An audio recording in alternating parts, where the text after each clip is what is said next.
Drugs kill the pain, but they never heal you. I know that hope is a bitch and she betrayed you.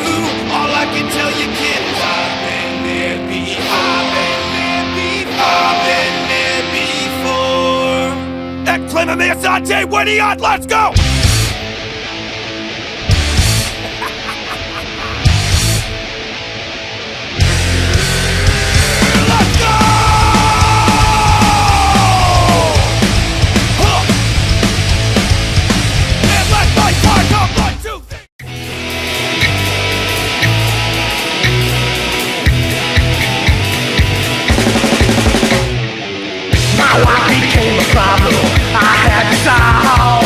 Had to get rid of her, but couldn't be involved. She had to go, I had to find a way.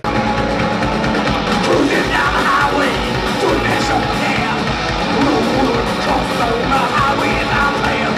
This one crossing the road, that was going to kill. Don't worry, the dirty trouble, I'm getting you. Don't go on down the big spot, it's right out the middle.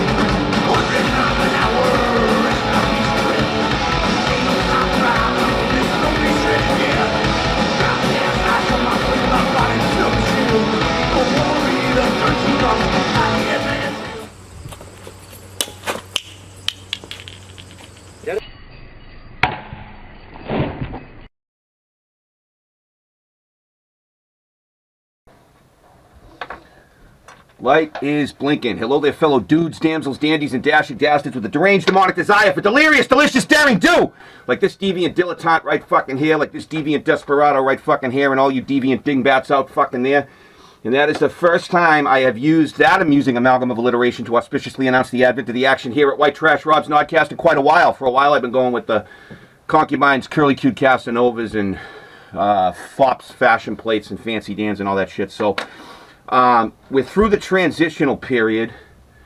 We're off the black ice and we're moving forward to what I hope are collectively better days for all of us. And this is the first example of a better day. This is this whole endeavor moving on to new and better things. I hope. I have a very special guest. As you guys know, I never have guests on, except I've had my brother Mark on from time to time. I did the No Jumper podcast with Adam 22 in the attic, but that was his footage. He came down and did that, which was incredible.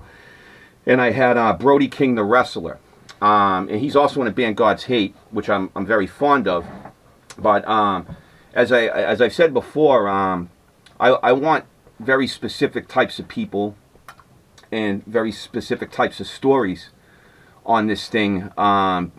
And it's not going to be like, I know every fucking hardcore band in the fucking world, and every punk band, but they're all nerds, and I don't care about their stories, because who wants to hear what it's. If a band gets big enough and they go on the fucking road, they're living the most boring life on earth. I was like the one exception to that, because I was doing stupid shit in every town I was fucking in, because I was strung out on the fucking road. But I want real stories, and my brother here, Sean, has a real fucking story. This is Sean from the HELLBOUND HITMEN. HELLBOUND HITMEN. And you do your own videos and podcasts. Yeah. And they're fucking hilarious, dude. The thing about the jarts was the funniest fucking thing I've ever seen in my fucking life. That's the Hitmen Chronicles. It's on YouTube under the HELLBOUND HITMEN.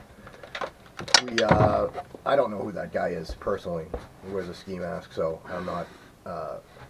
And if I did, I couldn't divulge that information. But no fucking way. Yeah, if you want to check that out, it's on YouTube under the HELLBOUND HITMEN. You have to check it out. It's called the Hitmen Chronicles, and there is a character on there that you don't ever want to fucking meet in a fucking dark alley.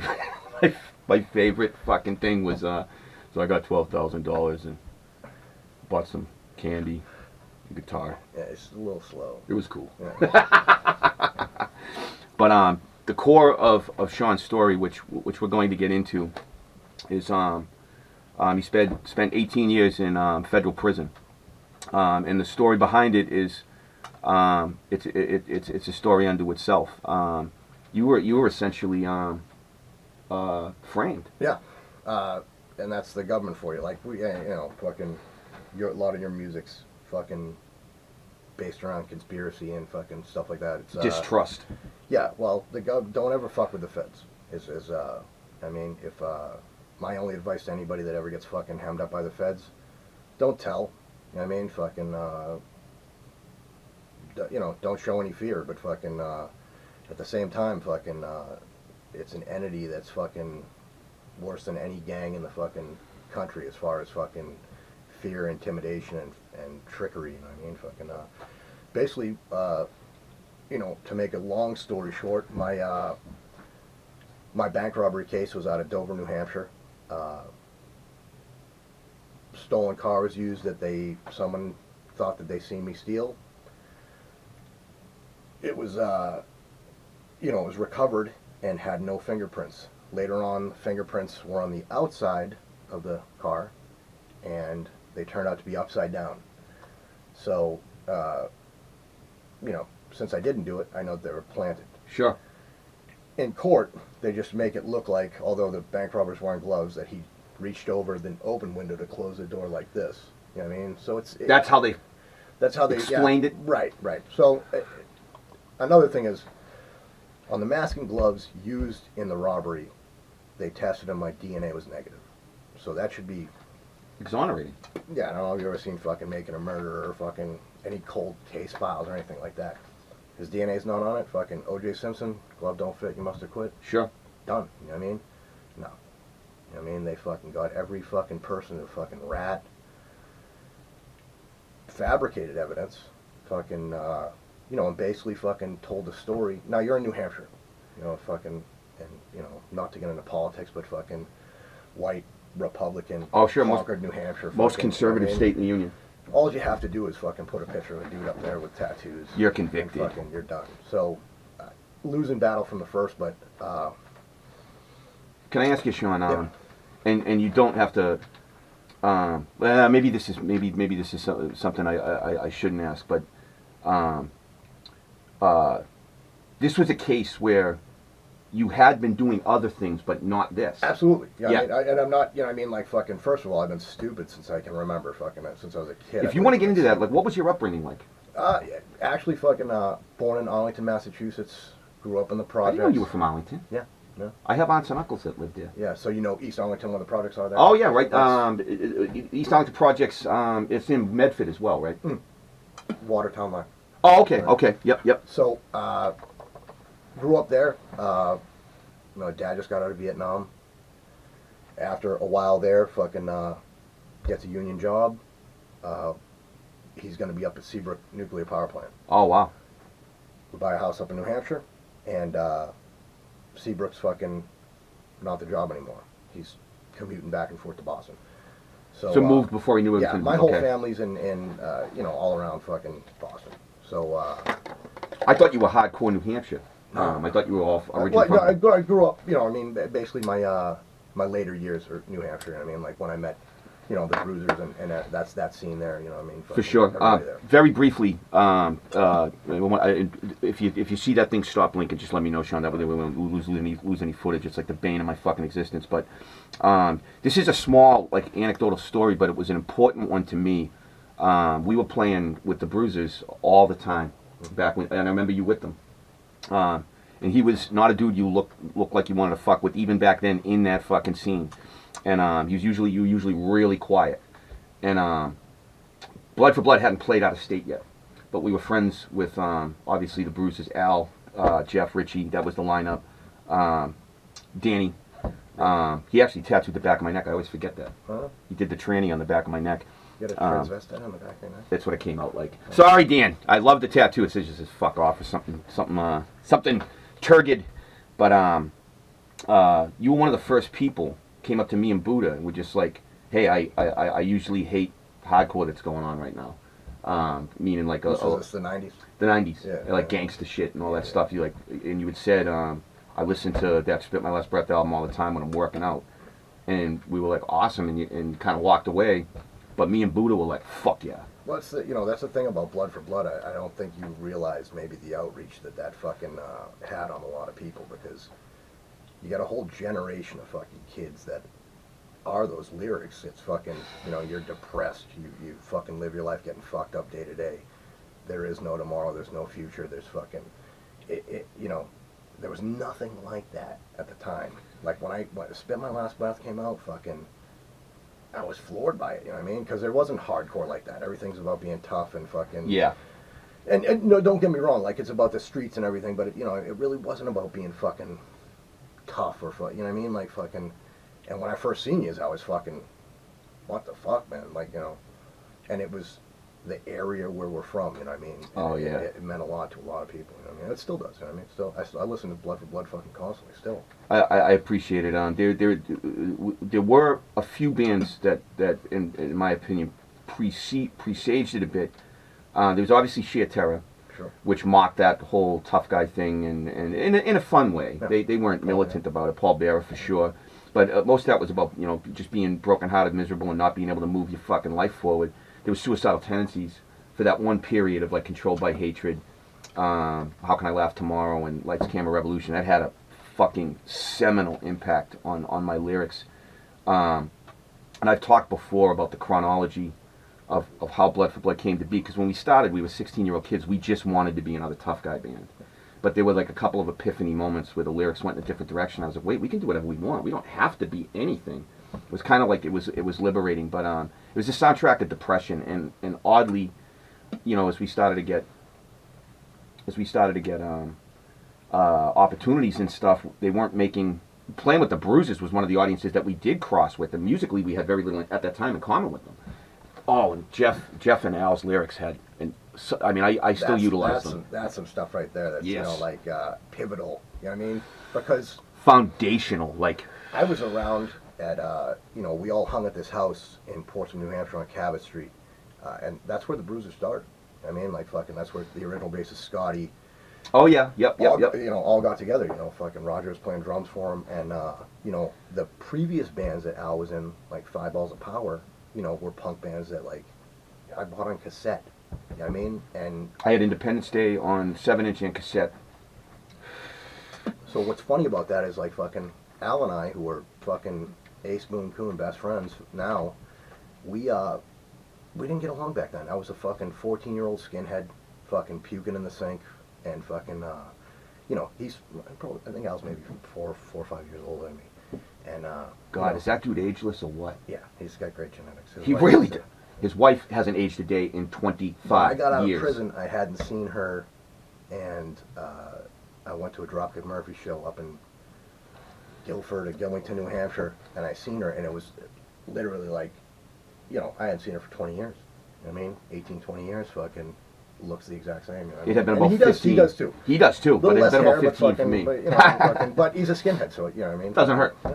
I hadn't seen her in 15 years because I had been going through my self-imposed fucking exile, and Last time I was probably on tour, then fucking. Yes, yeah, and I might have even been last time Blood for Blood was in Europe. Man, that would be in Europe with the fucking Bruisers. I probably saw her a few times after that, but I literally was like, "What? This? You just stepped out of a time machine? Like, what is going on here?"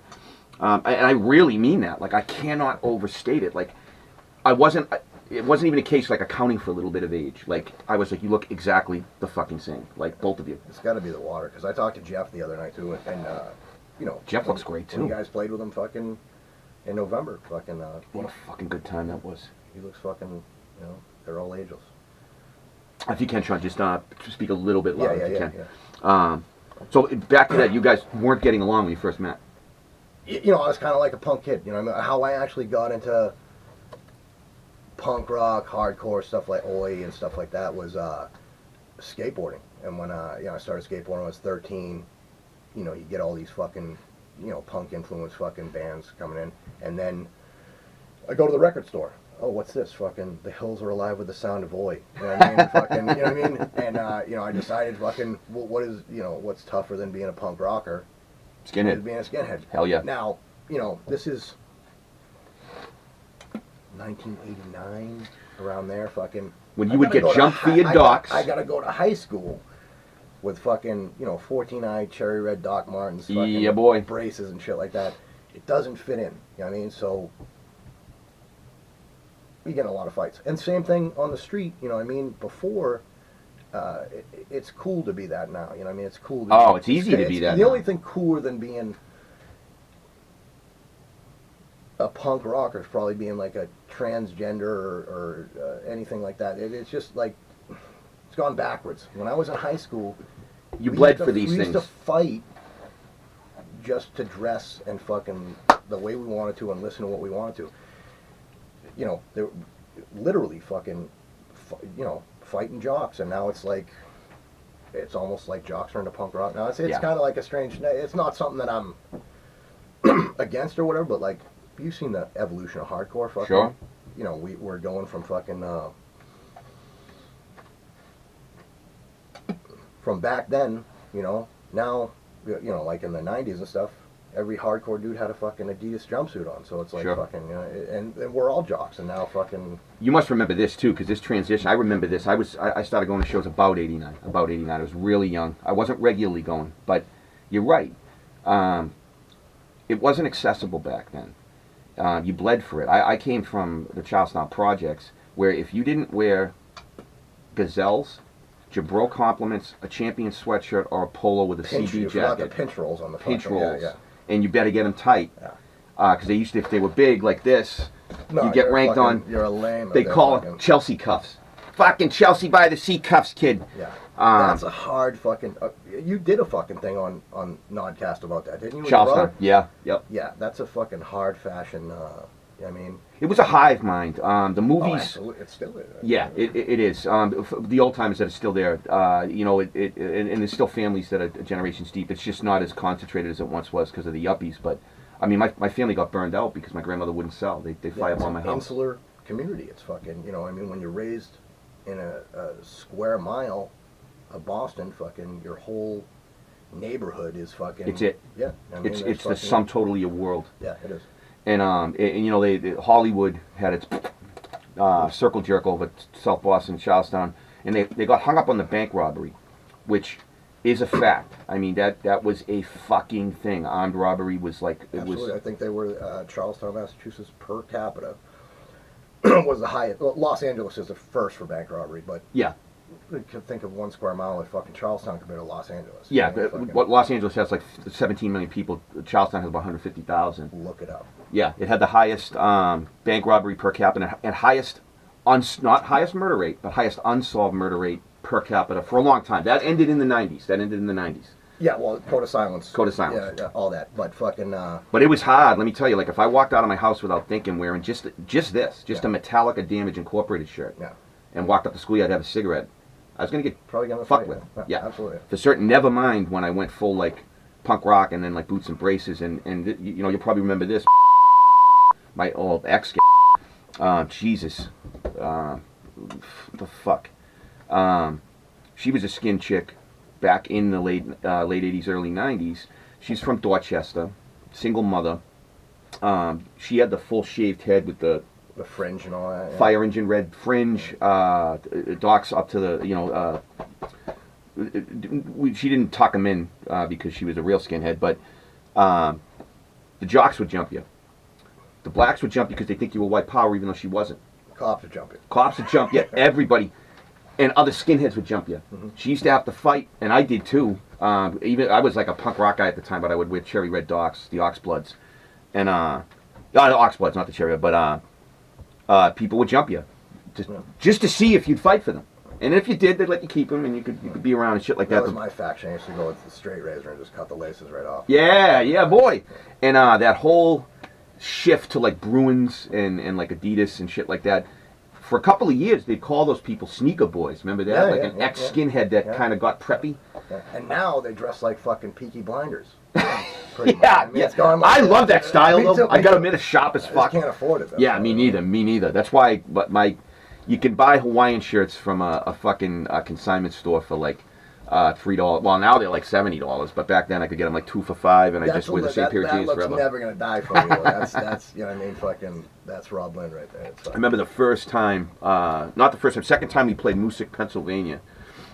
There were like 20 kids waiting outside, and we went in like the back. We loaded in, and this kid came in with a Hawaiian shirt. He's like, "We want to show you our Hawaiians," and they all lined up, and I had to like judge them. I was like, "What is fucking going on here? This is so fucking. Do I like this? I don't know how to feel right now. But I remember those times. But back to your progression. I know you said you were hanging out with the Bruisers. Probably getting into different things at that time. Yeah, if you know, what I mean, if there's you got a group and there's one guy that's a criminal, that's me. You know what I mean? So it's like fucking, you know, not to fucking leak any information. This shit's fucking 30. The statute of limitations over. Fucking, you know, like if the Bruisers needed fucking sound equipment and there was fucking some laying around somewhere, fucking, I had bolt cutters and fucking, you know, a truck to fucking transport. It's you know, we all supported each other, you know. I mean, we're fucking broke too. Everybody's fucking broke. Sure. And we're kids, fucking, you know, washing dishes, shit like that, fucking, and it's a tight knit community, and fucking, you know, what came out of that, fucking, is it's a rare thing, fucking, you know what I mean? Like, I mean, there's that old adage, the devil assigns you your family. Thank God you can choose your friends. And I'll tell you the truth, I hung around with the little squad that I hung around with in Charlestown, and I had some fun times. We weren't the real hard guys. We hung on Pearl Street. That's where the misfits and weirdos hung out. I mean, we were all drunks, and we'd steal cars because it was expected of us, and to do some breaking and entering for no reason. For no reason. It's not like we had fences or anything. We were just copying the other guys. Everybody. This was like an ethic. This was an ethic. But I didn't find my real friends until hardcore and punk. Because the friends in Charlestown, I hate to say it, I have some great memories, and I have some people I'm still in touch with, but they were assigned to me by geography. absolutely. Not perspective or anything else. We had a common experience, and it was a tight one, and it's still, like, even earlier, like when we were talking about Shell Sonnen, I was like, I love the guy, but he's a rat. I can't fucking get over it. Like, it's a big deal. That was like a huge thing. So those things are still woven into me. That's my segue right there, that I'll fight Shell Sonnen, because he's a rat. And I'll fight. Dude, I tell you, I seen fucking. Have you ever heard of fucking Lance Paul or Logan Paul or fucking? Oh, the dude, the YouTuber that fought in a boxing match recently. I just watched it, and it looked like a handicapped kid got fed to him. I'm not gonna say he's a terrible boxer. I heard they were a little bit better than like celebrity boxing, where they just yeah. I mean, the kid could throw a jab. He had his hands up. He had some okay footwork for like a beginner. Yeah. And that's what everyone said, like a guy that amateur boxed. Yeah, and about $190. He was like a cruiserweight, fucking. Damn. But the dude that they brought in to fight him, and I never even heard of the guy until Sunday. I guess he's a celebrity too. I don't even know who he is. It was fucking 250 million views on this fucking fight, and this dude, like we'll watch it later. But fucking the dude that came in there, they're like, yeah, this guy's got a real unorthodox style. He looked like he was dry, like he had no idea. He fell over his own fucking feet, like trying to, I don't know what the fuck, but I'll fight him too. What, Lance Paul, Larry Paul, fucking, I'll fight you. I'll fight Shell Sonnen.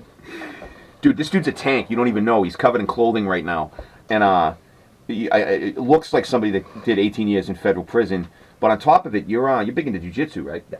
Nobody as big as you needs to be utilizing a martial art as well. My wind is terrible, so it's fucking, it evens out. You know what I mean? Like if I don't choke someone out in the first fucking minute, fucking, they're probably gonna win. You know what I mean? My whole thing on I learned quick. Like this is I'm saying this jokingly, but it's like I always used to joke. Like, dude, I need a gang of hardened henchmen even to beat my own fucking meat. But the truth is, I assessed really quickly in the projects, and then later in the hardcore scene. Holy shit! I was like, all right. I can't compete physically with these animals. I'm not going to ascend that way. But when I was like 13, 14, 15, I read Sun Tzu, The Art of War. I read The Prince by Niccolo Machiavelli. I read fucking Book of Five Rings, fucking. Yeah, for sure, Musashi. Yeah. I think that's his name, that did the Book of Five Rings. Musashi. Yep. Very interesting fucking character. Fascinating. The only thing I don't... Do a whole podcast on him? We certainly... All these books. All of these. The only thing I didn't like about Musashi was he kept repeating an axiom that I didn't agree with, which was you should be able to make up your mind within 7 breaths. I don't agree with that, and that is like at odds with Machiavelli and. A sword fight, you're fucked. That's true, though. That's true. That he might have been talking about a sword fight. The whole thing is Book of Five Rings is based on sword fight. You know, a fucking samurai or whatever. I don't even think he's a samurai. Was he a samurai? I think he was a Ronin. Yeah. Because he's, I don't think he was connected with anybody. Like a clan or... Yeah. But one of the coolest things I ever read, because not only to read Book of Five Rings, but also it's just called Musashi. It's a book about him. But I haven't read it. It's probably partly historical fiction, but the dude, in order, you know, before he would fight, he would never wash. So he just fucking smelled like G.G. Allen and would just fucking... Distract people? Yeah. No shit. Yeah. And I always thought if I was ever young enough to fucking fight MMA, then I would just fucking... Stink. Not wipe, not, you know what I mean? Fucking just... When you something fucked up, do you remember Karuba? You would have been in prison. You would have been in prison. One of my oldest friends, he was one of the most beautiful human beings I ever met, and I used to tell people when they're about to meet him, I'm like, for the first 15 minutes, you're going to be terrified of him. You wouldn't be, but like, first 15 minutes, you're going to be terrified of him. Next half an hour, you're going to hate his guts. By the end of an hour and a half, he is going to be your best friend for all fucking time.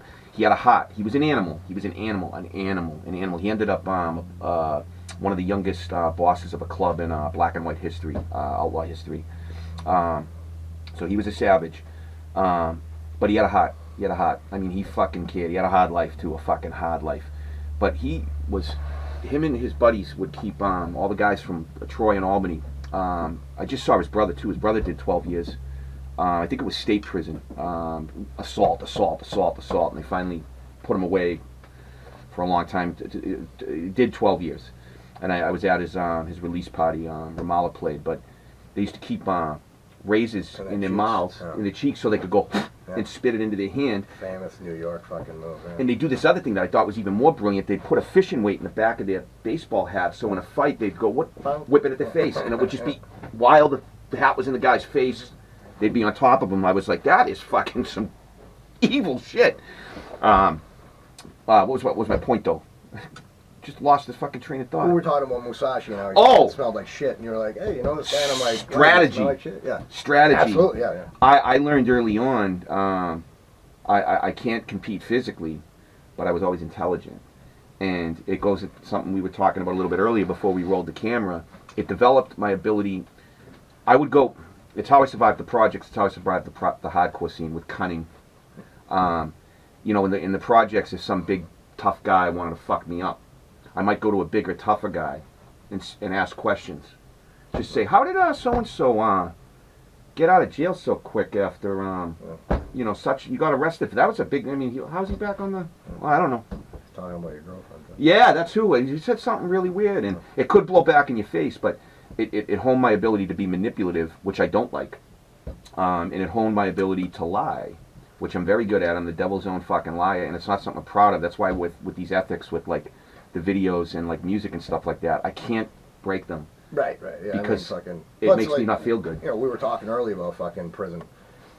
You know, you do 18 years in prison, you go in as a kid who's got a fucking drug problem, no responsibilities. They don't give you a job, they don't give you any skills, and you survive on manipulation, intimidation, violence, you know, whatever to up you, you know what I mean? Fucking, and you deal with fucking, literally fucking people who, that's all they know. You know what I mean? Yep. It's who's better at. It's a fucking law of the jungle. Tooth and claw hierarchy. Absolutely. Tooth and claw. And that's what, you know, I've always fought ever since I was a kid. And that started, you know, you're a fucking skinhead at fucking 14 years old going to a fucking public high school. Yep. Where everybody fucking dresses with pinch roll jeans and fucking chamois shirts or whatever the fuck it is. They're going to try you. Yeah, absolutely. And, you know, I got better at it. You know, you lose a couple, you learn. You lose a fight, you learn how you lost it, you fucking fix it. You know what I mean? Maybe you lose the next one for a different reason, but fucking, once you fix fucking 4 or 5 things, you know, you can fight. You know what I mean? And one of those things where in prison, I've never been a victim. You know what I mean? Never been a victim. So it's you were hanging with some hard guys. He was in there with guys that I grew up with that were career criminals. Part of that whole Charlestown thing. But what's funny about that is if you come into prison, right, and federal prison's got guys from everywhere in the country. Yeah. So, hey man, where are you from? I'm from Charlestown, Massachusetts. Are you in for bank robbery? Everybody knows. I mean, everybody knows about it. I picked up some major charges when I was 20. I took the cops on a chase all around fucking Kenmore, all the way up to fucking Alston through Brookline. They ended up catching me back in fucking Alston, Cambridge, trying to get on the Mass Pike state tolls. That's why the state police. There's a funny part of that story, but they had the helicopter on me and everything. And the first thing when they caught me, when they got me out of the car and speared me and twisted the arm up and everything, you know, let me know they were there. They said, well, who are you, where you from, blah, blah, blah. And I said, Charlestown. And they said, are the dye packs under the seat or in the back? Yeah. What are we going to find in the trunk? I'm going to be fucking money? I was like, no, you're going to find a drunk girl that I was trying to get home. Because she had pneumonia. My girl at the time, she was at a fucking 25 to Life show at fucking the Rat that I didn't even watch. I just sat upstairs drinking beers all fucking day. I had 9 over like 9 hours, so that's not drunk for me. That's like nothing. Yeah. But she had pneumonia, and she had taken codeine for the cough earlier that day. She wasn't a dope fiend or nothing. Like, she was just a drunk. Yeah, and she was just legless and puking, so I jumped in her fucking 1987 Ford Taurus that had like 700,000 miles on it. I'm taking Batman turns when the cops are on me, grabbing fucking telephone poles to make the turns, and all of a sudden smoke like the Blues Brothers starts popping up. I'm like, baby, trying to like reach around and wipe. When's the last time you had an oil change? Because I knew she was driving back and forth all the time from UVM. She was from Wakefield. She was driving up to the University of Vermont. No, University of Maine, Orono. And she's like, oil change? What's that? I'm like, I'm going to jail. Fucking awesome. Yeah, I wasn't getting away though. They had the chopper on me so I could read if I fucking wanted. But they did say that the minute they fucking caught me. I got a continuance of a finding for that. That was like my first offense. And you know what was awesome? And this is how fickle the law is, and we can get into that as well if you're interested. When I got sentenced, here's who was before me, the 3 people before me. So I went up there looking like an altar boy, simple fucking. I mean, I thought I was gonna. Those are all criminal offenses. You get smoked out. I mean, yeah, and the whole thing that fucking started it was I crashed into a carload of yuppies, spun them out, and they got out. I made sure they were all okay, which turns out to be a huge thing. I didn't know it at the time. Right. I just, everybody okay, and everyone was like, you okay? I made sure. Good, then fuck you. Yeah, well, this is one of the guys, the driver, looked like John Lithgow, like little fucking Beatles glasses. His hair was all like professorially all mussed up. Piece of his car had fallen off. He's wailing on my hood with this. My girl hands me a fucking cue ball and says, crack him. And I'm looking at the thing, and I said, no, you never hit somebody because a fucking drunk girl told you to. I threw it under the seat, and I said, pull over, we'll exchange information, and I blew the red light. So I have a leaving the scene of an MVA. If it had been an injury, though, I would have gone to jail. Yeah. Undercover state trooper behind me the whole fucking time, watched the whole thing. So if I had knocked this guy on the head, yeah, we would be getting out. Probably not. And I can tell you from experience, hitting someone with a cue ball, fucking, it causes damage. Oh, that is the most common injury I saw in hardcore, was the damn mad balls, over and over and over again, and they're horrible. And this is another thing. It's why I stopped carrying a knife, because I'm sure you've seen this, both in and out. A lot of times when somebody gets stabbed, they don't know it till after. They'll keep fighting, and then afterwards they'll see the blood, and like I've seen that like a couple of times. But with a cue ball, it makes that big clack, and everybody goes like this and goes, oh my god, and like it like diffuses the situation. But I've seen people stab somebody like 6, 7 times. In Charlestown? Yeah. I was gonna say, everybody in Charlestown, like cut your heart out, kid. Stabbings like at Sissy K's from Charlestown. I actually saw more touring with hardcore, but yeah, they wouldn't know until after, and I was like, you just attempted murder, and that guy didn't even know till he fainted. Like, fuck. But my point was, when they sentenced me, this is how fickle it is. She's like, I don't know how this is going to go. We'll try the plea, but you got some charges, and they're all criminal, nothing civil. And third dude before me was a child molester. UMV violation? Yeah. Unauthorized use of a minor's vagina? Oh my god, I'm going to use that. That's a good one. I fucking love that. 2 Southie dudes, next sentence, they had jumped a gay dude and tried to stab both his eyes out. And then right after that was this, I think he was Dominican, he had like braids down to here, he was just standing there sullenly. He had like 75 assaults on his jacket. Like the dude was like, could not keep his hands to himself. So I went up there with my polo shirt buttoned up to here. I got drunk the night before, so I'd look all fucking nervous and shaky, and they let me off with a fucking continuance, which I never followed up on. You know what's funny about that? My whole career, mostly assaults, bar fights, shit like that, right? Sure. So once I go in for this bank robbery, I got like 2 assaults, strong arm robbery, shit like that, right? All old. When I get sentenced for the bank robbery, it's almost like 3 strikes. The federal system works on points, so you get. Oh yeah, okay. Your third violent crime goes by a chart. It'll go like level up to 6, down to like 32. Oh, you got 3? Now you're a career criminal. You're down here and up here. 210 months. Then you add on fucking 94 for a gun or whatever. And everything else. Some odd months. It's fucking 25 years. You know what I mean? Is that what you were supposed to serve? No. Like if I had a clean record, the max on bank robbery is 18. Then they tacked a gun on anyways. But fucking. That's a real heavy charge. Was your case in Mass or New Hampshire. New Hampshire. Excuse me. But yeah, most guys coming in for bank robbery, maybe a 10 piece or whatever, take a deal. Which, another thing, they offer me a deal. You told me about this. So when they offer me the deal, you know, I asked a couple guys, you been to the feds, you know what's up? What do you think of this? I said, dude, what are you, 29, 30, fucking 10, it works out to 10 years, come out 40, you be jacked, the food's good, they got weights, you'll love it. You know what I mean? Fucking, and to be honest, fucking, do you really want to take the chance? So I said, Sure. all right. So I tell my lawyer, I'll take the deal. Brings in the papers, flipping through it, about to sign it, and fucking it gets to the statement of facts, and it says that one of my friends picked me up, another friend took money and fucking gave me a vehicle after the fact, and I said, hey man, what's this? He said, oh, it's nothing.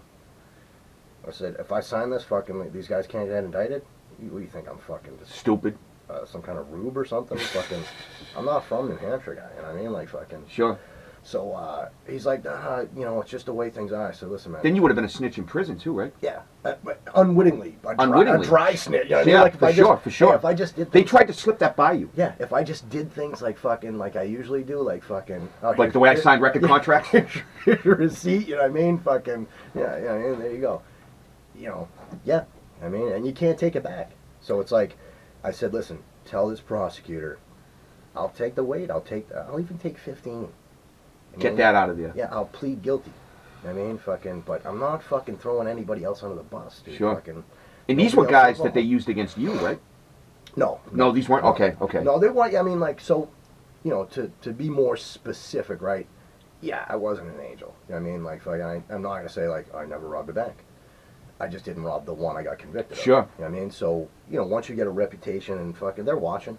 You know what I mean? Fucking, they're watching right now. You know what I mean? They get it as personal. They get as personal about it as anybody. And, you know, they wanted a couple guys I was involved with. You know what I mean? Fucking, so it's one of those things where fucking they said no. You know what I mean? I said, you're not going to tell? The prosecutor said this, listen, tell him we know he's a stand-up guy, but fucking, you know what I mean, this is the only Can't way let we're us. going to do Well, it. only we're going to do it. But we don't want to be a stand-up guy. We want to be a fucking rat and fucking tell on people. So The other thing too, and I'm sure you're aware of this. Never mind the privatization of prisons and shit like that. They now, it is policy. It is policy for a DA, or in your case, it would probably be Department of Justice, right? With the they FBI. are U.S. attorney. U.S. Attorney. Jesus Christ. Dude. Assistant U.S. attorney. Doesn't matter. You're dealing with Eric Holder. You know what I mean? You're talking the upper echelon. I mean, they're coming Yeah, after yeah, you. yeah. No, there's no worse person you could have in your life. You know? My uncle, and he was a law-abiding dude, used to say, I would rather, this is not quite the same thing, but he used to say, I would rather the local mafia have a vendetta against me than have the IRS up my ass. He's like, the at least IRS, this, I yeah. can predict. Any government agency, fucking, you're pretty much fucked. Well, it's policy. It is policy for even low-level offenses to come with such a massive amount of time. Yeah. They pile so much in your face. That's why everything's 80% is plead out now. Because everybody gets so daunted by like what they come at them with. They hear about the conviction rate too. Probably. That too. That too. It's hard to win because it's a system where my lawyer was a former U.S. attorney, assistant U.S. attorney. Was this a public pretender or was this somebody you hired? Basically, you have a federal defender. Oh, right? wow. So, and it wouldn't matter if you fucking paid anyways, I don't think. You know what I mean? Yeah. Like, in a situation like this. Unless maybe millions. Yeah, Millions. something like that. You know what I mean? You're a fucking Bernie Madoff or something. Yeah, like yeah, that. yeah, yeah. This dude was a fucking, and this dude fucked me. No ifs, ands, or buts about it. Fucking, I thought we won, but there was so many small things this guy could have done that he didn't do, that you look back at it like, fucking, that motherfucker did that on purpose. And here's the fucking deal. That's legal malpractice. When you don't jealously guard at every turn your client's rights, Yeah. you can go back, but you're not going to go back. Try winning. Yeah, I try that. You didn't I beat the first case. You're not going to beat I that. Like, tried everything. So, in my trial, they got a FBI DNA expert up there.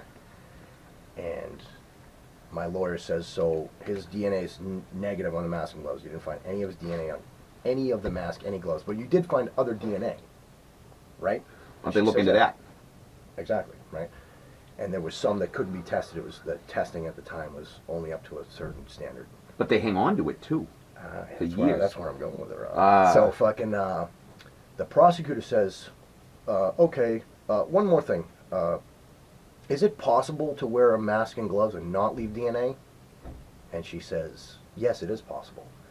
My lawyer at that point should have said, well, objection. How possible? Yeah, what are we odds? talking about here? Because we're talking about fucking breathing into a mask. June, a guy fucking yelling in about hundreds and fifties in the fucking bag, you twats, and fucking, how possible is it? Yeah. It's hot, the guy's running.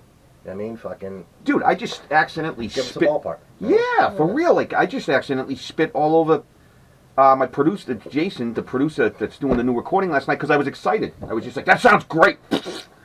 I'm like, you're screaming in a high-stress situation, and you're not leaving nothing on the fucking mask. Now, if you were my lawyer, we would have been all right, because you would have said, well, hey, you know what I mean? Like, slow down. Yeah, let's get a number on that. How is possible? And why? And what circumstances? Right, he lets it hang.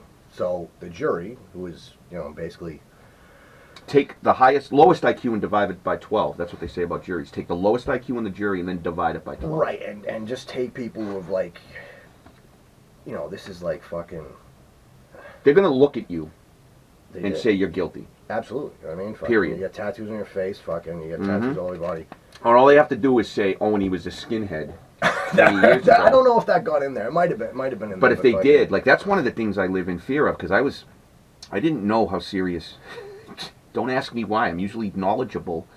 But I used to buy way more than 14 grams at a time, which is trafficking. Yeah. Anything below 14 in mass. I used to buy way more. Because my attitude was, if I got the money, why do I want to go get it in dribs and drabs? I just want to risk... get fingers, or at least, I mean, like, thank you. Buy some weight, you know what I mean? Fucking A. And I would have thousands of dollars on me and fucking, you know, 700 20 bags, like, or 700, like, stuffed into 6 packs of cigarettes. I didn't know what the fuck I was fucking with. What was my point? We were just talking about, I hate it when I lose my train of thought.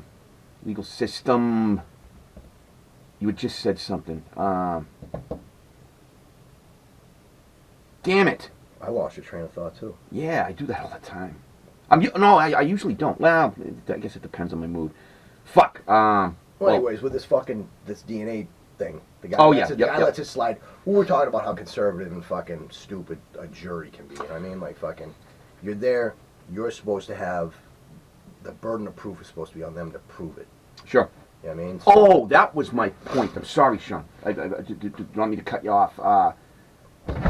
I've lived in fear of this because also the gang thing with the hardcore thing, they got reeled down on that when they put out that video. Yeah, the FSU thing? Yeah, big time. And there were rogue cops doing some fucked up shit. I don't even want to talk about it because I don't want anybody, we'll leave that one alone, but... Strike that, reverse it. Yeah, for sure. I might bleep that one. But all they'd have to do, and anybody that knows me knows that I'm a relatively decent guy. Like, my thing was self-destruction, not other destruction, but... there were some criminal aspects to it. There has to be. It's against the law. But all they'd have to do is pull up any of my lyrics and say, this guy's a member of this... Oh, that would come right in. Skinhead, punk rock scene, part of this feared band where people get stabbed at his shows. There's been 3 murders. I hate my generation. I fucking hate my generation. They could take, I want revenge on the human race, all this fucking crazy shit. Yeah.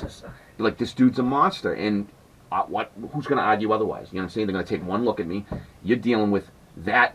and an armed robbery charge. Yep. I mean, they're going to hang you. Here's a good one.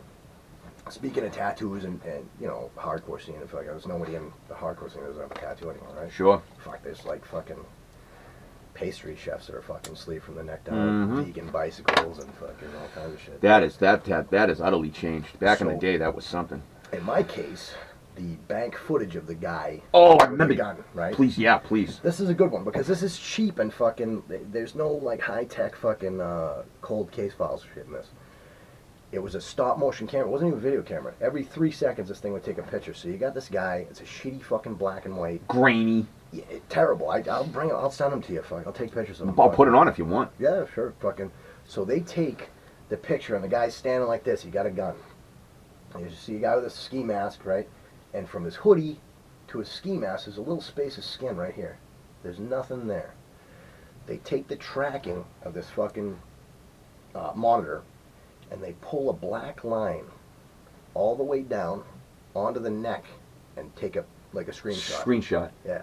So they bring this into court and say that's his tattoo. Yours is way lower than that. Yeah, it's fucking way down here. You know what I mean? Fucking so. Barely see it. This is just a line. This thing's a fucking huge knife going through my neck. Sure. You know what I mean? It's a curved line. You know what I mean? Like, so I'm like, dude, that's not even fucking. What is this, right? So they played fucking straight dirty. Yeah. Now I look at the original pictures that they put in the fucking newspaper. Way out. Now keep in mind, I'm in prison. I don't have a fucking subscription to fucking every newspaper on the fucking in New Hampshire. You know what I mean? Sure. Finally, I do the research, spend some money, get this fucking newspaper. There's the picture. Guess what? Ain't no fucking line on it. You know, and that's the type of shit. And the motherfucker is sitting there going, that's his tattoo.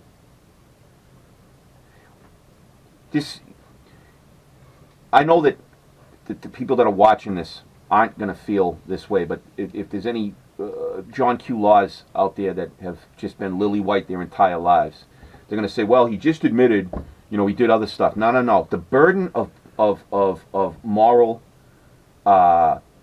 culpability or morality, or at least following the rules, is on the agencies pursuing this stuff. Do you know why? Yeah, we're sketchy and talk about fucking sketch shit, but that gun can be turned on anybody. Anybody. That could be you someday. You know, they talk about that a lot. Have you ever watched Michael Francis, the mob boss? He does a lot of fucking, he was one of the few mob bosses to get out without snitching. Ball guy? No, he's actually, the dude's fucking ageless. He could be like an A-list actor. He was a capo for the, I think it was the, he was, I think, who was Carmen Persico? I think he was Lucchese family? I don't know, because that stuff all bleeds. You know, because I've been around a lot of those guys. Sure, in the federal like, prison for sure. That's like... You were with Whitey Bulger, right? I was actually, I did speak to Whitey Bulger while I was there. That's like a community too, like, you know, it's like a gang. Here's the funny thing about gangs, or like, even if you're from Charlestown, you're probably going to hang out with Charlestown guys. Oh, yeah. I'm not from Charlestown, so you get 4 or more Charlestown guys together, and I show up, I'm from Arlington, or what, you know what I mean, and fucking, you know what I mean, like fucking... Oh, they'll stand up. Me and you might be best friends, but when you're with you... Oh, yeah, well, that's the race thing in prison right there. Not so much, really. You know what I mean? Yeah, that might surprise you, too. In the federals. Yeah. I know in the California... The Boston car, right, especially now, to explain to viewers, a car in federal prison is your crew. Your crew, you know what I mean? So... You ride with your car. You're either in a gang or you're in a car. So fucking... Boston has one of the biggest in the system. But we're mixed. You know what I mean? Like fucking... I mean, and there's no like... Of course, there's racist guys everywhere. White power guys everywhere. Of course. In Boston, black guys go from Boston, white guys go from Boston. You know what I mean? For the most East Coast is different than the West Coast. Cali is like super locked down. Like fucking, you know what I mean? I would count myself unfortunate to do state time in Cali. I mean, fucking, you're fighting against each other because fucking, you want your in your little fishbowl, you know, you want to be against this guy or this guy. The fucking people who got you in the fishbowl who you want to be fucking fighting. Yeah. Over some fucking, you know what I mean? Like fucking guys a different color than you, fucking. I wonder if that will ever change, that us against them, to them, the overlords. It's, you know what's crazy? Fucking, when we played the Bruisers show at Royale the night before you guys played down at we played, and fucking, I'm getting off stage, I go back out and fucking get dressed. Big old black motherfuckers on the stairs, security dude. I look at him, it's my old celly. Get the fuck out. He was like the head of security. No shit. Yeah, my buddy Miz, fucking, and fuck, dude, fucking. I hadn't seen him for over a year. You know, I'd seen him actually one time. I seen him. I was walking down the street. I had a job on Harrison Ave, and he walked by. We talked for a little while, fucking. But fucking small world. Yeah, you know what I mean. But like that was the same thing where we were at. You know, Boston went, you weren't hiding under the bed. This white, you know what I mean? You know Charlestown's xenophobic reputation, which is well fucking deserved. It's been integrated with the projects and stuff like that for a long time. There was this I want to say it was Puerto Rican. He wasn't Dominican. He was dealing out of the store down at the end of Bunker Hill Street near the projects. This is all in the news. I'm not giving nothing up. Yeah, I mean, he's in prison for it. And he's new to the town. He was actually, I think they ended up, maybe after, they were going to deport him or something, I forget. But Charlestown claimed him, the Charlestown guys, because he was 02129. Oh, I know who it is. Oh, fuck, I can't remember his name. They kind of claimed him as like a mascot, but they were cool with him. They were like, yeah, they're from the town, you're from the town. Too, yeah. Fuck, I can't remember his name, but I know what you're talking about, yeah. I'd love to, when I get up and running, I just keep checking the blinker here. When I get up and running and I get the ability to do cross-country stuff with the FaceTime or whatever, yeah. I want to have you back on because I want to have my buddy Jack from the West Coast. He did 10 years in Corcoran, 4 of them in the shoe for car shit. I won't say anything else that he's told me his whole story, but I'll let him tell it. But that shit's militant out there in the state. Yeah, no, like, listen. No, you can't even like touch the railings. Yeah, no, we're crazy shit. It's funny. We were talking before, and even that fucking Larry Paul guy, fucking the boxer dude. Oh yeah, the YouTube dude. When I watch YouTube, right, there's a fucking contingency of dudes fucking doing these prison videos. Yep. Right. I've watched some of them. I can't. I can't fucking watch it. You know what I mean? But agree or disagree, I don't give a fuck. I spent 18 years. Yeah, you're over it. Fucking. I get different opinions, these different impressions. There's a few of them that I follow. There's one guy in particular. His nickname was. I actually. I'll fight him. Fight him. So. I actually like him because he mourns the experience. Yeah, just like that's actually one of those. There's another pretty jacked up dude that's like in California, fucking. That I know his name. I won't say his name. I'll fight him super charged up. Yeah, I'll fight him too. The one you're talking about is like fucking in and out. He was on there once. Yeah. The one I watched, he's like, I don't give a fuck. I'll just run in and get beat up. Yeah. I was like, all right, buddy. Yeah, that was it. But his whole thing is like he was so he's open about being like sort of traumatized by it, like not in like a pussy way, just sort of like it you know. I had to get over it. I guess there's 12-step fucking meetings for people that have done like long time. You want to know something funny about that? Fucking, and this is a shame, but you know, you're in the program. A lot of our friends are in the program, right? I never had that luxury in prison because. Really? No, because a lot of times, fucking in prison, you got AA or NA. Fucking whoever's bringing in is bringing in drugs. So once they catch that one person or whatever, now you could do it yourself. Sure. You know I mean, all it takes is 3 people. Grab people. a fucking big book away. Yeah, 3 people. Never had that luxury because fucking sobriety was just different. You know what I mean? Like fucking you just had to do it. You know what I mean? Like you either did it or you didn't do it, and there was no camaraderie. You know what I mean? Like fucking on your own. Yeah. So it's like fucking guys are like, you know, you go to meetings. You know, I did when I was younger, but no, because it's foreign to me. Gotcha, you know what I mean? gotcha. And even when I talk to guys who are in the program and sober for fucking over 10 years, 15, 20 years, whatever, they got problems with it too. And it's like fucking, so as a newbie going in, fucking, I do alright on my own. You know what I mean? But it's like fucking, that's a fucking, another shame about fucking, you know, prison is that fucking, a lot of places ain't gonna do that. That is a fucking shame. Because that is 90% of the men we warehouse and stockpile in this country. 8 million. More than the rest of the world combined. The crime comes usually after they're hardened, but it's drug offenses. Yeah. In furtherance of drug use, and the countries that have dealt with it as a medical problem have succeeded. Those that deal with it as a criminal problem, they have a massive bloated. Yes, and they you have know what's failed. funny about that? We talked about this earlier, but fucking, you know, what do you think's a fucking major cause of fucking drug use or drug abuse? Well, depression. Yeah, mental illness. Mental illness. I mean, you know what they do in prison to treat mental illness? Lock you up. Well, yeah, you're already locked up, but let's say fucking I go in and I'm fucking depressed. I got fucking serious fucking depression issues, right? Sure. Which most guys are gonna. They're not gonna give you the medication you had on the street. You're probably gonna get Prozac or something like Sure. that. Fucking on the street. One size fits all. Yeah, one size fits all. So fucking, you got anxiety, you get fucking BARR. You got fucking depression, you get Prozac or fucking Wellbutrin. You gotta tune that shit, man. Tune it. You go to a doctor and fucking do it. Hey, I've been on this shit for 2 months, man. Fucking, I'm still fucking crying. I'm still gonna shoot You know what I mean? myself. Well, let's try this then. Mm-hmm. I mean, so it's like fucking. Plus therapy and the whole 9 yards. Although I'm somewhat dubious about therapy. I had one good therapist in my entire life, a PTSD guy. He was the one guy, and he taught me mindfulness. That's it. And he was a real. You go to therapists and they listen half awake, and I'm smarter than them anyway. I mean, sorry, I'm not being smart. I'd have to agree with it. Most likely. I know more, I've experienced more, I've read more. I probably know more about abnormal psychology than most of them do. And they half asleep, and then you finish, and they realize you're not saying nothing, and they say, so how'd that make you feel? I can look in a mirror and fucking do that. This one guy that they put me with when I got in the West End Clinic, 2007, when I was like, I'm taking a year, I'm going to try to do this right, I'm going to shoot myself. That's it. I gave myself a year. They got me what they said when I went to the first couple of IOPs at the fucking West End Clinic. They basically said, well, why don't you keep coming to the IOP? You have a severe mood disorder, like unusually severe. We got to really find something for you. And they ended up putting me with this PTSD guy.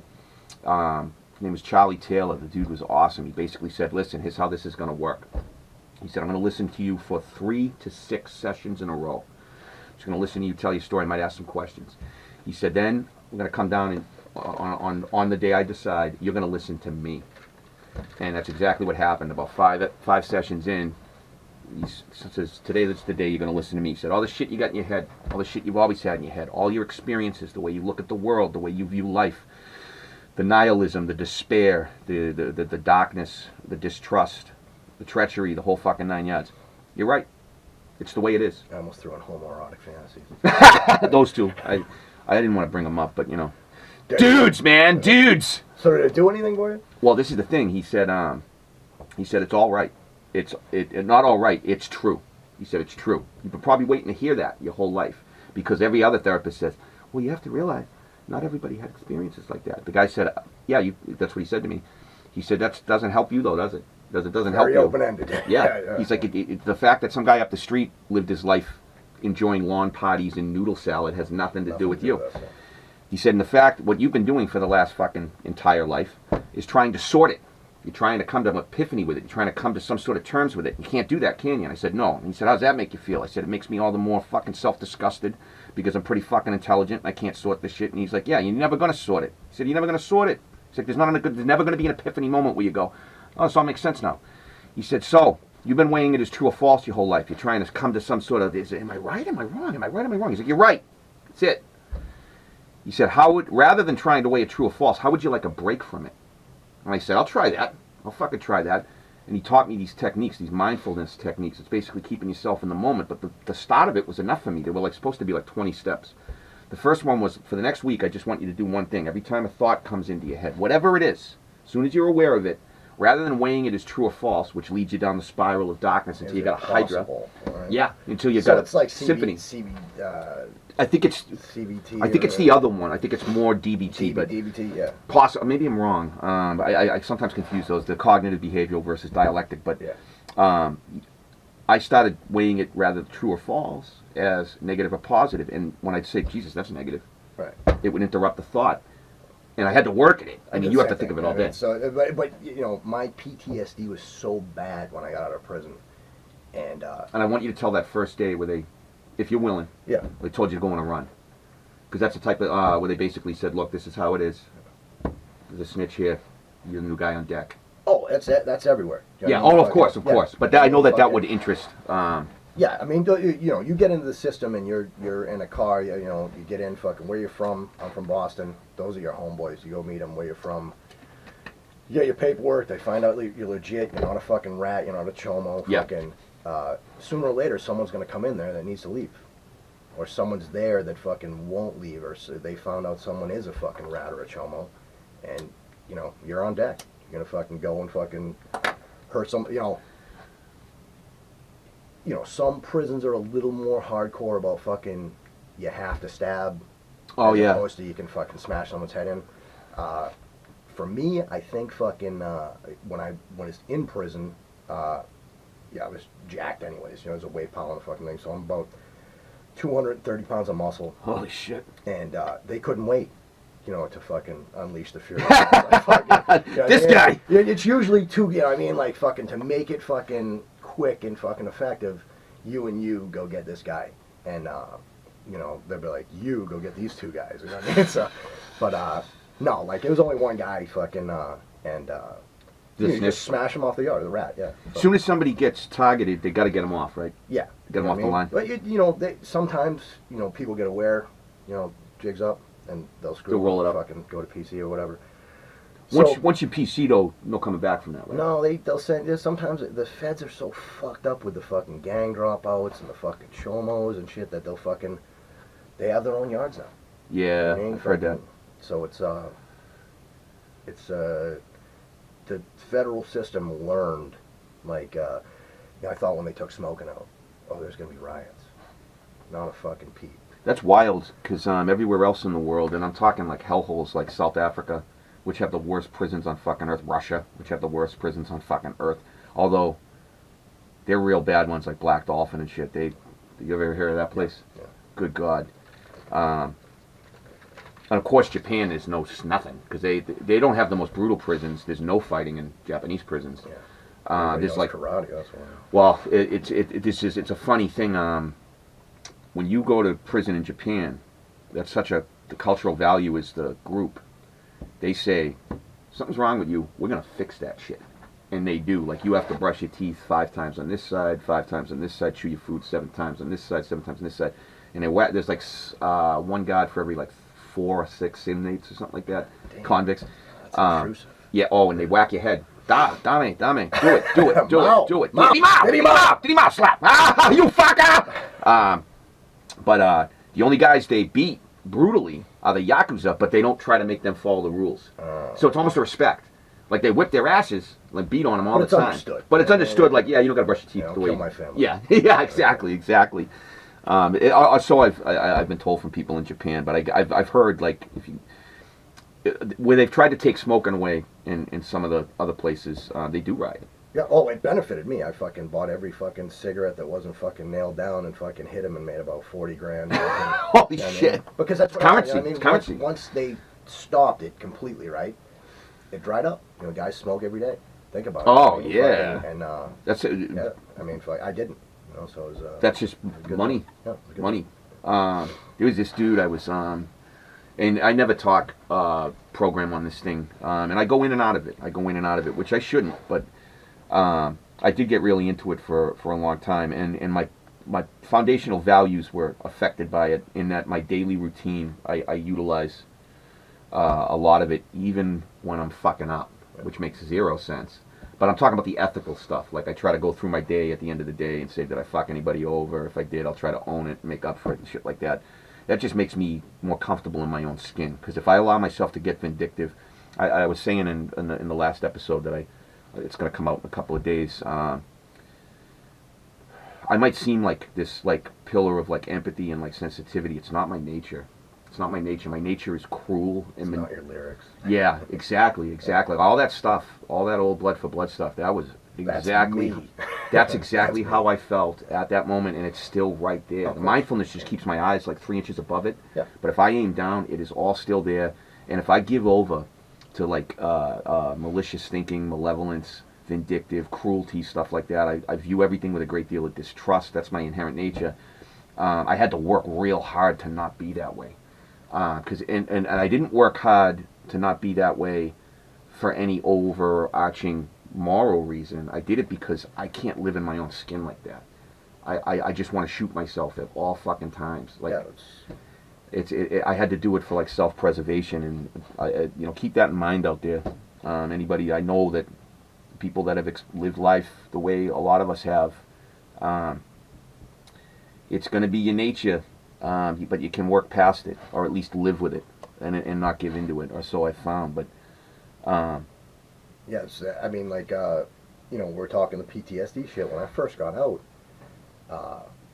they don't give you a class to fucking, you're in prison fucking, and you fucking, navigate your world through violence, manipulation, fucking intimidation, you know what I mean? To be clear, and I'll let you continue, but our prison system since the 50s has no notions of rehabilitation anymore. It is about punishment. Yeah, Punishment. I mean, and all the programs that fucking they did try to do, it sways back and forth with fucking political elections. Oh, of course, of course. So, the hard guys get in, the liberals get in. The hard guys get in, the liberals get in. Punish crime, reform crime, you know what I mean? Fucking, and that's... So it's in a state of chaos. And the people that are in prison, fucking, you know, may have a good program for fucking 4 years and then fucking gone. I mean, gone.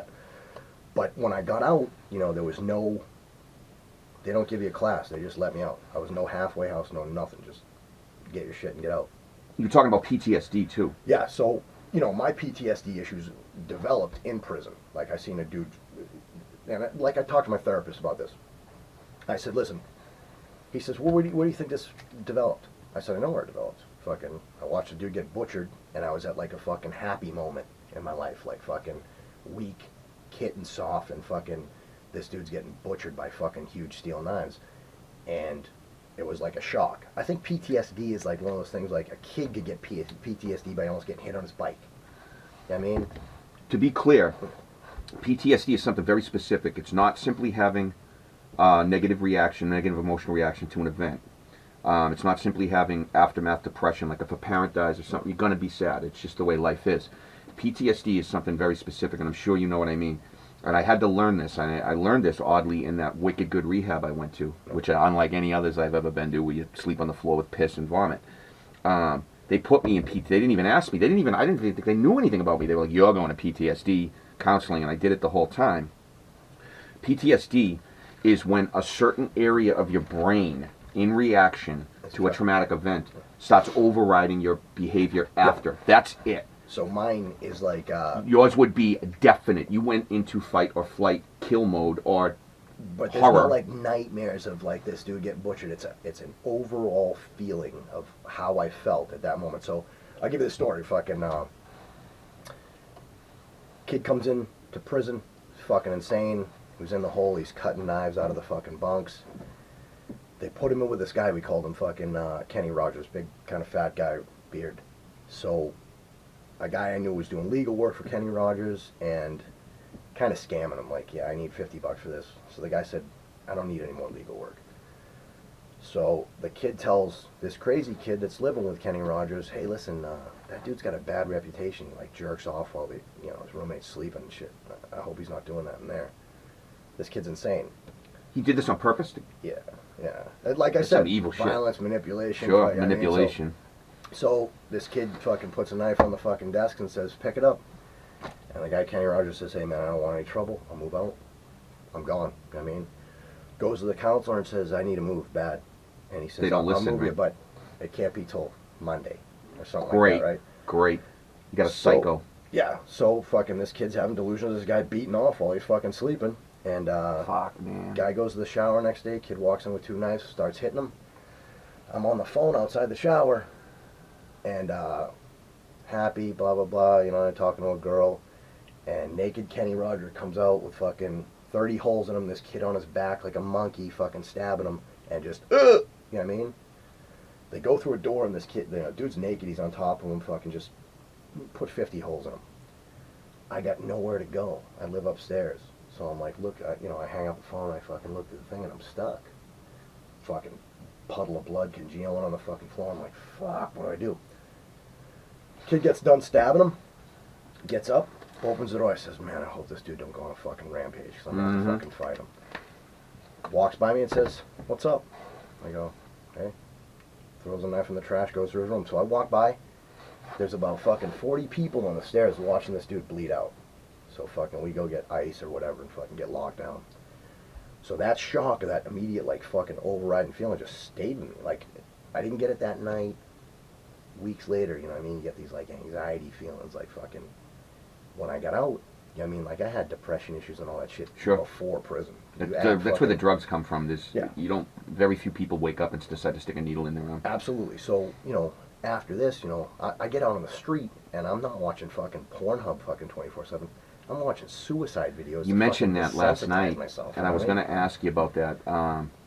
I don't know if that's a good idea. Probably wasn't.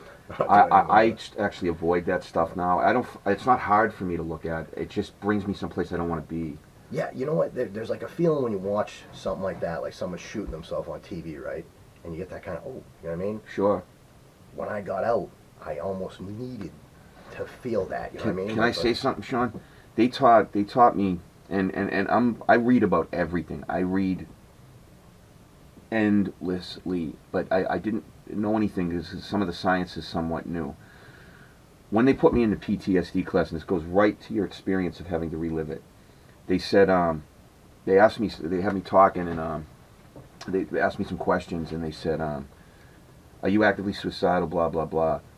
And I said, no. I said, I conquered that shit in 2007, 2008, 2009, 2010, the first years I came back and went underground, stopped doing music and all that shit. I said, I made peace with all that stuff. I had been running from it my whole life, and I kind of dealt with it. I said, and this is the thing that I'm not understanding. When I started using again, and it was in February, heavily, I had a couple of slips before that, that sort of paved the way, I guess, but I said, here's the thing, I'm not actively suicidal, I'm actually very happy with my life, at the time I was. I said, but, when people tell me, man, you better be careful with doing that shit, first of all, there's fentanyl in it, and I'd say, I'm buying pure fentanyl, there better not be anything but, yeah, I said, there better not be anything but fentanyl in it. I said, and the second thing is they say it could kill you. I said, I laugh because when I'm, not before or after, but the minute I engage and pop that syringe in, I love the fact it can kill me. It titillates me. I want it. I don't care. Yeah, and it's not even indifferent. It's like, we're chasing the same thing, but it's like fucking, okay, yeah, so whatever. I wake up dead. What they, yeah, but like I actually love that I'm playing with something that's death incarnate. I love it. It makes my nipples hard. You can hang your hat and coat, put a fucking can across. People don't understand that. I mean, and what they said was, when you have had a history of severe PTSD, even when you are no longer affected by it, even when you think you have contended with it, your base nature, your what Jung would call the shadow, the underside, the subconscious, wants to relive that shit. Sure. That's what you're talking about with that little you get when you see that kind of thing. Yeah. It's part of it, because you're trying to exercise some kind of control over it. Yeah. And it makes fucking perfect sense, because I wasn't woe is me when I started using it again. It was stupid, but I wasn't like, oh, I can't live with my life. You had the best deal in town. I mean, like, you were probably fucking happy as a clam. I was psyched. Yeah. But the minute I started using it again, when people would be like, oh, that can kill you, I'd be like, oh, I love that it can kill me. And that's kind of what it was. You too. Yeah, that's it. That's it. That's another thing I was laughing about. We were talking, I forget what you had mentioned. Something about drug hysteria, and I think I told you when they check me in and they're going through my bags, they put on a full hazmat suit, gloves, respirator. Oh yeah. And I said, right? For the fent. Yeah. I said, why are you guys dressed like Marty McFly in fucking Back to the Future 1 when you fucking went to the past? They're like, oh, we don't want to touch fentanyl. I'm like, then don't touch fentanyl. They're like, well, it could be on your clothes. I'm like, it's not anthrax. Yeah. I'm like, if you don't want to die from fentanyl, just don't fucking shoot it. I'm like, what is this DEA fucking that's like hysteria? A big thing now, like these first responders fucking. It's like VX gas or something. Fucking fentanyl on them, and I almost died. I don't. And how does it? Who's putting it on their lips? However, it is potent. Fentanyl. I gotta mention this fucking. Your fentanyl use is probably exponentially larger than fucking first responder touching fentanyl. So that's true. You could probably shoot a gram of fentanyl and fucking not fall asleep while fucking. That was the case at the end, and it was. I've explained why that got so bad, but you know what? You're absolutely right. I should shut my fucking mouth for this reason. No, the suit's a little much, you know. I agree with you a little bit. But there were people that were when I was fucked up, that were going to the same person, and they all died, and they were dying from like $20 shots. And these were like lifelong addicts. I had a roommate. Every time he fucking shot dope, he died. He turned blue. I had to give him mouth to mouth. I was like, listen, man, fucking. I think you might have some fucking gay tendencies because you know want me to fucking put my pump mouth your chest on yours and fucking, you know what I mean? Jesus. Every single time, turn blue and lie on the floor, fucking, and after looking at you got to bring the dude back. You know? Yeah, you can't leave him. Have corpses in your house. Jesus, man, fucking. My buddy Jack, the guy said that was out in Corcoran. He was saying that out there in the state system, that the hardest riders with hardest motherfuckers riding with their car are all dope fiends. Yeah. But he had told me incidentally, and I was like, what? Why? If you OD out there, you get a hard check. Oh, yeah. And I was like, why? And he's like, handle your high. I was like, oh, all right. I was like, what? You accidentally OD? You dudes fuck does, you up? you know, Calls stuff like attention. It brings heat to fucking. Brings heat, that's it. Fucking dude ODs. Then I know understood. there's dope there. Yeah, that's it. Then I understood. I was like, oh, all right. It's not just because you're using. He's like, no, every motherfucker out there uses. I'm like, oh, handle your... All right. Don't be a coconut. I get it. All right. Fucking A. We should probably wrap up show only because I think this... I cleared about an hour and a half. I think it's probably going to fucking die. This was fucking... We got to do this again. Absolutely. I mean, this was a fucking blast. Absolutely. Fucking good talk. This is the way... next time I'm just going to pop the camera on because this is all the shit we talk about. We talked for like 4 hours down in Providence. This is all the shit we were talking about. So from now on, I'm just going to make somebody stand there with a fucking phone. Get a GoPro. Yeah, this is a Geek Pro. That's nice. My first Fisher Price. The HELLBOUNDHITMEN.com. HELLBOUNDHITMEN.com and the Hitman Chronicle. You got to watch the Hitman Chronicle. I'll put a link up. To the one about the jocks, dude, because that one fucking killed me. And we won't out who that fucking dude is, and you don't want none. Thank you, Sean. Thank you. Thank you. Thank you, brother. All right. See you later. You This do is the prayer. Oh, we'll put it at the end. Yeah. All right. Doff your hats, panties, bloomers. What I got to do to find a better way to make it? There's got to be a better way than living like this. I was waiting for a better day and waiting for a better way. I waited so long that I lost my faith. I was waiting. I was hating. I was pleading. I was bleeding. I was praying. For something that never came. Bam. We all did. I prayed for something that never came. So, bang, bang, and no more. Ah! Those of you who want to play around and pray along in real time, here it is. My love to you all. We'll be back soon. This is not the end. This is the beginning. First salvo. My love to you all. See you later, guy. What I gotta do to find a better way to make it? There's gotta be a better way to live it like this. I was waiting for a better way, waiting for a better day. I waited so long that I lost my way. I was waiting, I was hating, I was bleeding, I was bleeding, I was praying for something that never came. I prayed for something that never came. So beg, begging no more. Now I became a problem. I had to solve. Had to get rid of her, but couldn't be involved. She had to go. I had to find a way.